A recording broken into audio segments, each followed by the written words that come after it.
little bit in that, either during or right after she speaks, okay? Thanks. Thank you. Good afternoon, everyone. Wow. So a few years back, an old preacher, you may have heard of him, E.V. Hill, told us about his practice at revivals. At his church, when he had revivals, the only way you could come is if you brought an unsaved person with you.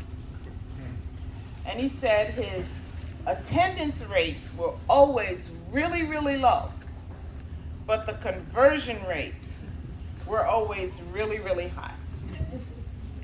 And today, as I looked at this audience, and so many of you are precious in my life, oh my gosh, it's just neat to see you all.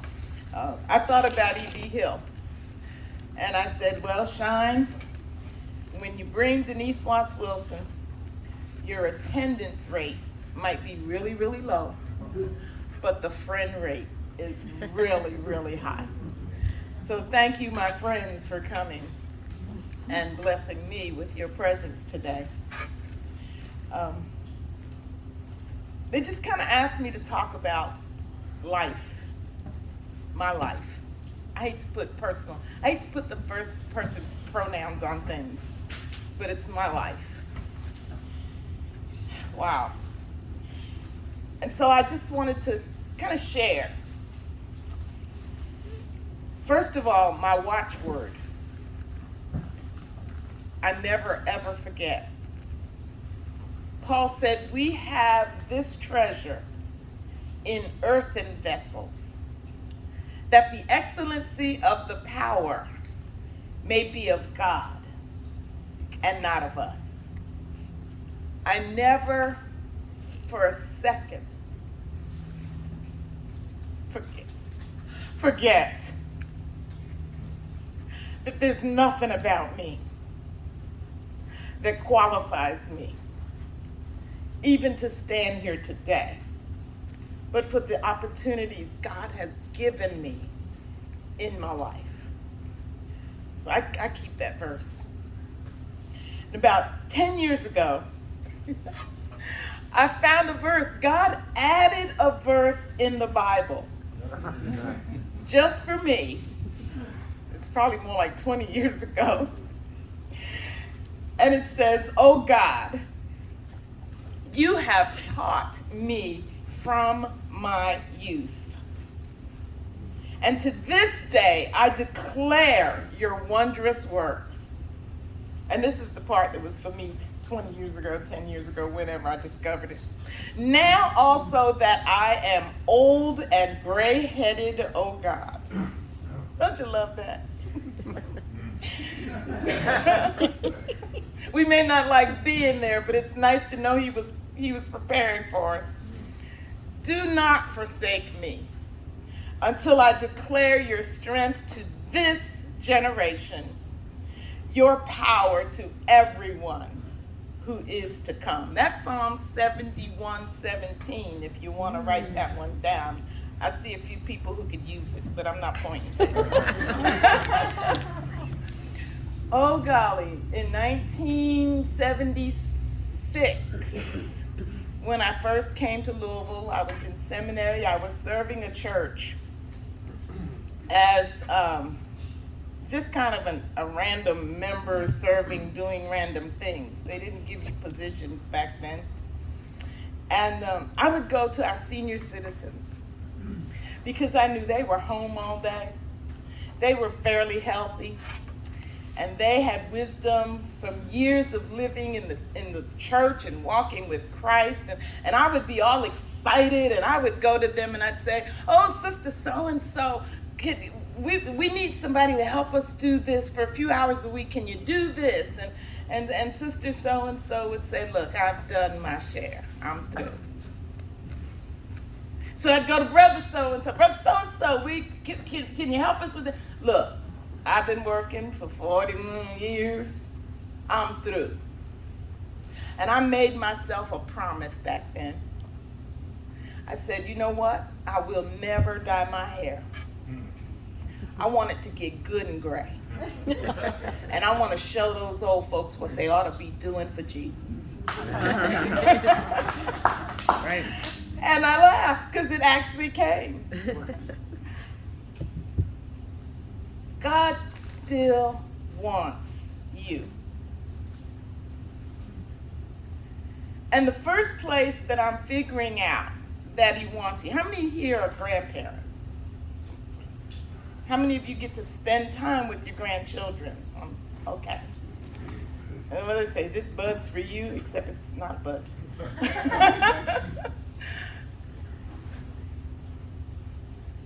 The person I am today is a person who lives by something that Jesus said.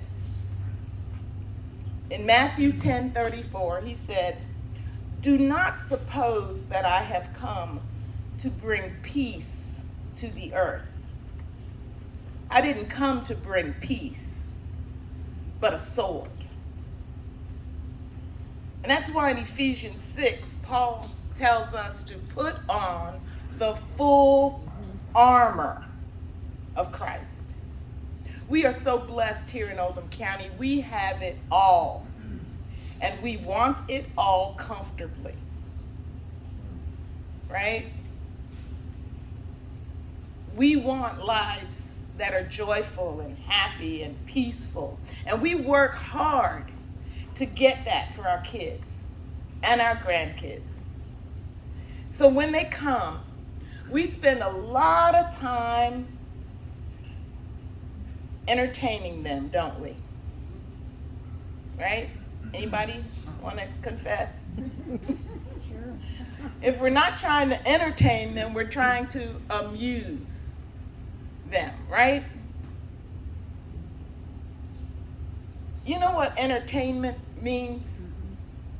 Eunice, would you just blurt it out first? Because you have it better than I do. I didn't write it down when you told me. Well, it's two parts. Enter, something enters and restrains you. So you willfully give that up. Entertain you. That's right. Something is restraining us, and it's inside of us when it does it. That's what entertainment does. Then the word amusement. 3 parts. Without. Muse. Thinking. Ment. State of being. Amusement is the state of being without thinking. How many of us ever put that on our desired career goal? Actually, most of us probably did. We just did not. And this is what we're doing to actually ourselves and our children when we focus on, I gotta have a good time. It's gotta be fun. I want to be, and God says, I did not come to bring you entertainment and amusement, but a sword. Whether we want to admit it or not, folks, we are on the battlefield. Y'all grew up singing that? I am on the battlefield for my Lord. Yes, I'm on the battlefield for my Lord. Oh, yeah. And I promised him that I would serve him till I die. I am on the battlefield for my Lord. Y'all didn't grow up singing that, did you? Not like that. Even if we did grow up singing that, not that way. That's another reason I'm more blessed than you. No, kidding. Al's my good buddy. But seriously, I did grow up that way. I grew up in a church in New York City that in the 50s, because it was New York City, it's no big deal, but in the 50s, we were running 5,000 membership. Okay? We were in the heart of the hood before there was a hood. They didn't know what to call it back then. And my pastor, who is actually a UK guy, grew up in Lexington, UK guy, went to Southern, that's why he suggested I go there. But he was a partner with Dr. Martin Luther King Jr. My pastor, Dr. William Augustus Jones Jr., was the president of the New York chapter of Operation Breadbasket. A very little heard about, the most powerful side of the work of Dr. Martin Luther King.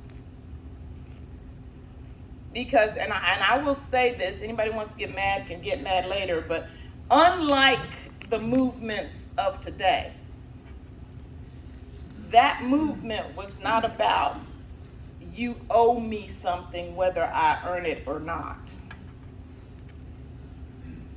It was about you owe me what I've earned. And that's the way I grew up. And so we felt like, you know what, if I'm doing the job, you owe me the pay. If I'm good enough to work in your store or bring you 25% of your profits, then our community ought to be good enough for you to house 25% of your proceeds in our banks. Then our community ought to be good enough to provide you with at least 25% of your employees. It just kind of made sense. And that was always our position. We went out and we fought. We fought, not rudely. That's why our parents drive me crazy. We'd stand in silence and lay down and make them carry us away. Now, I didn't get to do that. My mother would have none of that. If there was a chance of being arrested, we had to stay away. But we'd watch. And they just lay down, go ahead, arrest me. And if we weren't qualified for your job, we would find somebody who was qualified to take us off on the side and get us qualified so we could ask you for the job. Y'all hear the differences? Mm-hmm. And so as a child, I had the best time. Anybody here was drugged to church? Okay, I was not drugged. I was the pusher. I pushed my parents to church. They were going. It's not that they just didn't always want to go as much as I wanted to go. I couldn't wait.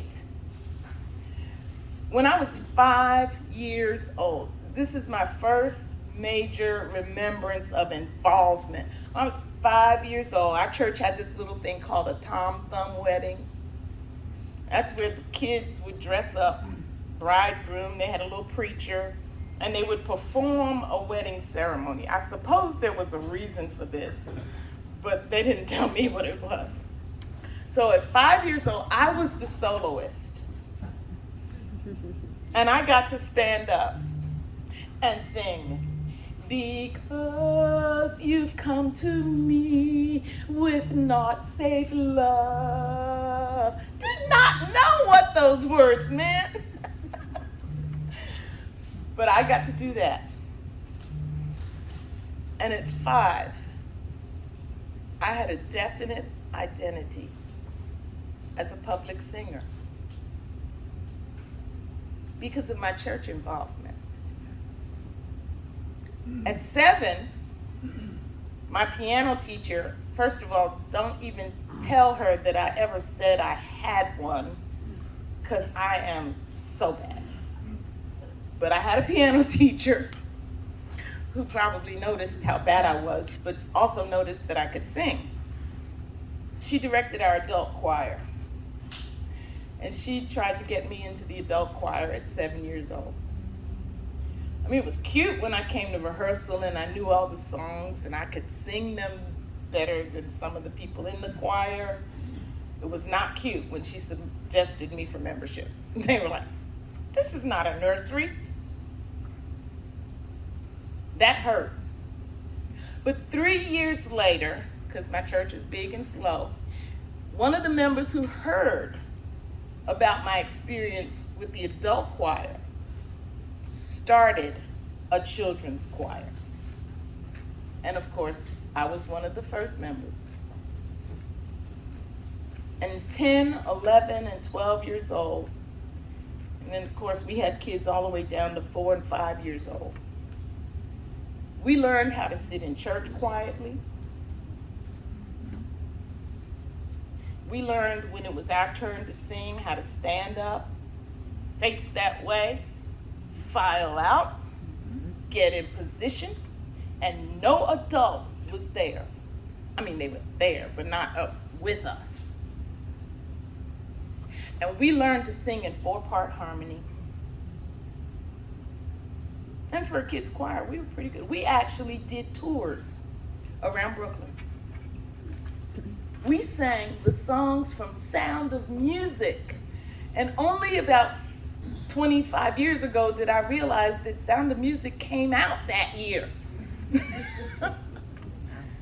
We were on it. We ushered at our church. Greeting wasn't just an adult thing to do. And so on the 3rd and 4th Sunday of the month, when you came in our church, remember, 5,000 people. Actually, 2,500. We had 2 services. 2,500 people being bossed around by a bunch of kids. And we'd get them in the door. We had a silent system, so we didn't have to talk to each other. We had to go to usher school to learn our silent system of ushering, and we could run that service. When it was time for the offering, we took up the offering, we took it where it had to go. We did it. We got the visitors signed in. And we were kids. At 12, I moved into the youth group, and they told us if we raised enough money for our youth choir, we could get robes, and we raised $2,000 in 1966. That was a lot of money. By 16, I was chartering buses for interstate trips for our kids, for adults. What am I saying? I'm saying we're missing out on our kids' greatest potential because we think we're supposed to entertain them and amuse them instead of developing them and training them. I thought everybody grew up that way. So when it was my turn, my son kind of grew up that way. Not public. He's not a public person. I do respect personalities. So you got to deal with your kids' personalities and figure out what to do with them. But so when we went on field trips, I would go. I'd take off from work and go on his school field trips, and all the parents are loaded down with their kids' stuff. And they'd look at me and they'd say, well, where's Greg's stuff? I said, what? Anybody want to tell me what? I said, come on, you already know. Greg's got it. Greg's got it. When Greg went to school, Greg understood. Mom has just bought you all this brand new wonderful stuff, and if you lose any of it, you will live without it, because Mom does not replace lost items. And Greg never lost stuff. Maybe that was related, maybe I was just lucky, but when Greg got to be a young man, in high school. What's that? That's not really a young man. They just think they are. But he thought he would, kind of experiment in the world of alcohol. And I said, you do understand, before he even started, I just made a general statement. You do understand, I don't pay bond. And I just said that one day. I thought I was kind of joking. I just said that. Well, about 2 years later, I get this phone call from the little country club jail we have over here. And they're asking me all these questions about my son. And I'm like, why are you asking me all these questions? And they said, well, because we picked him up for driving drunk. And he's here. And we want to know if you're coming to pay his bond. And I said, no. We could have made this call a lot shorter.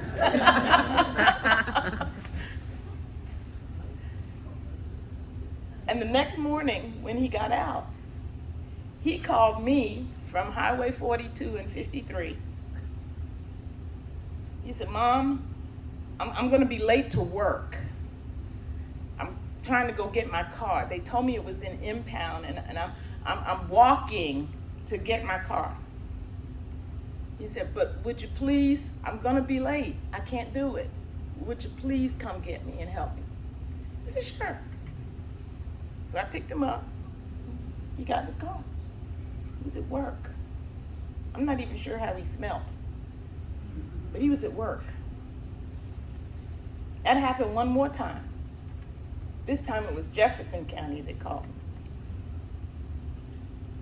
I said, why are you asking me all these questions? We've got Greg here. We want to. I said, no. He could have told you that. And he spent 24 hours. And he lost his license, which meant he couldn't drive his car, which meant he actually had to move. So he was like 20 by then or something. He had to move so he could walk to work every day. And he did that. And the only thing he asked me in that whole time was, Mom, I've got to go to this class at 9 o'clock every Wednesday morning, and I don't know anybody that I trust to get me there. Would you please come and take me to that class every Wednesday morning? And I said, sure. That drove me crazy. I never drive in rush hour traffic. I had to drive in rush hour traffic to get in there. See, there's a big difference, y'all, in raising men and women and raising boys and girls. We got to get it in our heads. We don't want our kids to grow up to be boys and girls. We want them to grow up to be men and women. So that's who we have to raise. And my son likes me. We have fun. I got a text from him just now. He's still asking me to drive places and pick up people and do things, and we do that. How much time do I have left? I'm over time. You good? How much time? 5 minutes. Okay, I wanted to know that. So that's just my life. It was a great life. I love my life. I have had more opportunities to serve and do things and go places than Carter's got liver pills. And only those of us of a certain age even understand that. You have no idea, do you? Carter's was a company that made liver pills. No, I ate liver growing up, so I didn't need pills. No, it was pills for your, I guess they were for your liver. I don't know. But that's a lot. I thought it was for iron. It's a lot. And so what I want to challenge us to do before I leave here is to raise warriors. And maybe they're our grandkids now. Let's raise some warrior grandkids. When they come and spend time with you, find a way to serve God for 1 hour. Go to a nursing home. Drop by a children's home. Teach them at Christmas time to buy a gift for an orphan kid and go take it. Help them to realize that if they're going to be warriors, they need to start the battle right where they are. And so I'm going to leave this with you. It's the Warrior's Creed. It says, I am a soldier in the army of God. The Lord Jesus Christ is my commanding officer. The Holy Bible is my code of conduct. Faith, prayer, and the word are my weapons of warfare. I have been taught by the Holy Spirit, trained by experience, tried by adversity, and tested by fire. I am a volunteer in this army, and I am enlisted for eternity. I will either retire in this army or die in this army, but I will not get out, sell out, or be talked out or pushed out. I am faithful, reliable, capable, and dependable. If my God needs me, I am there. I am a soldier. I'm not a baby. I do not need to be pampered, petted, primed up, pumped up, picked up, or prepped up. I am a soldier. No one has to call me, remind me, write me, visit me, notice me, entice me, or lure me. I am a soldier. I am not a wimp. I am in place, saluting my king, obeying his orders, praising his name, building his kingdom. No one has to send me flowers, gifts, food, cards, candy, or give me handouts. I do not need to be cuddled, cradled, cared for, or catered to. I am committed. I cannot have my feelings hurt, at least not bad enough to turn me around. I cannot be discouraged enough to turn me aside. I cannot lose enough to cause me to quit. When Jesus called me into this army, I had nothing. So if I end up with nothing, I will still come out. Even in fact, I will win. I will always triumph. I can do all things through Christ. Devils cannot defeat me. People cannot disillusion me. Weather cannot weary me. Sickness cannot stop me. Battles cannot beat me. Money cannot buy me. Governments cannot silence me. Jesus. And hell cannot handle me. I think that's my saving grace. They don't want me either. I am a soldier. Even death cannot destroy me, for when my commander calls me from this battlefield, he will promote me to a captain. I am a soldier in the army. I'm marching, claiming victory. I will not give up. I will not turn around. I am a soldier marching heaven bound.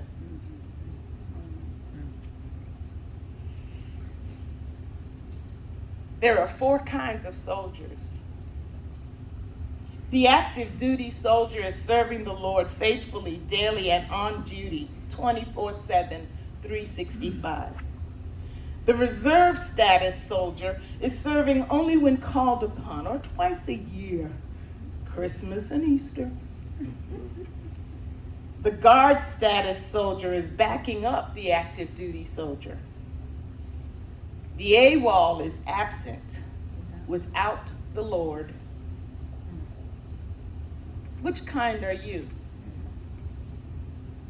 Which kind are our children and our grandchildren? Let's raise our next generations to be warriors. Thank you.